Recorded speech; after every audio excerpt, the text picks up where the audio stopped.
Nako, JJ Redick matatanggal pa bilang head coach ng Lakers matapos ang pagkatalo nila sa Game 5 ng playoffs. Nag-aalburuto na ang mga fans. Ang pressure kay Redick ngayon ay lumalala, pati ang kanyang posisyon nasa alanganin na. Pero bago yan, LeBron James nagbigay ng maikling pahayag matapos ang pagkatalo ng Lakers sa Timberwolves sa Game 5. Matapos nga ang pagkatalo ng Los Angeles Lakers sa Minnesota Timberwolves sa Game 5 ng kanilang playoff series, nagbigay ng maikling pahayag si LeBron James hinggil sa kanyang kinabukasan sa koponan. Sa kabila kasi ng kanyang 22 points, 7 rebounds at 6 assists sa laro, hindi ito naging sapat upang maiwasan ang pagkakaalis ng Lakers sa playoffs. Kaya naman sa post-game press conference, tinanong si LeBron James kung ito na ba ang kanyang huling laro bilang Laker. Tumugon siya ng, "I'm not gonna answer that, I appreciate it," at agad na tinapos ang panayam. Ang 40 years old nga na si James ay may natitira pang isang taon sa kanyang kontrata na nagkakahalaga ng $51.4 million, ngunit may option siyang mag-opt out at maging free agent.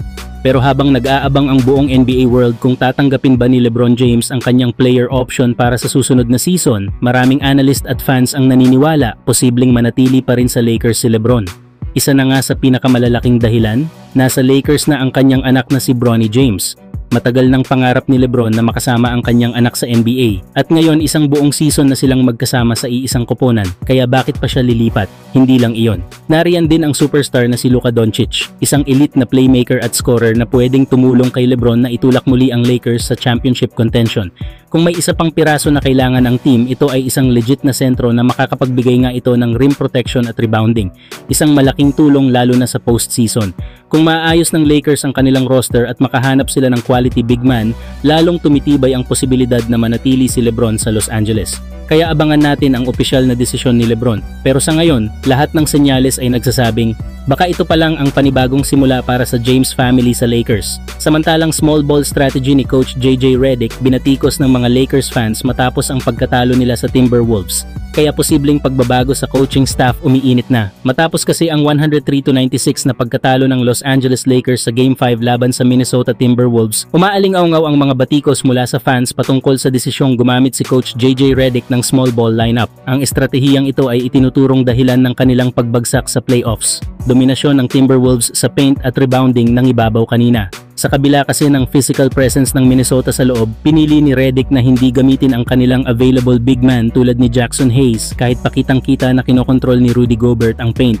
Si Gobert ay nagtala ng 27 points at 24 rebounds, isang postseason team record para sa Timberwolves. Sa kabuuan, na-out-rebound ng Timberwolves ang Lakers 54-37 na nagbigay sa kanila ng malaking kalamangan sa second chance points at control sa tempo ng laro.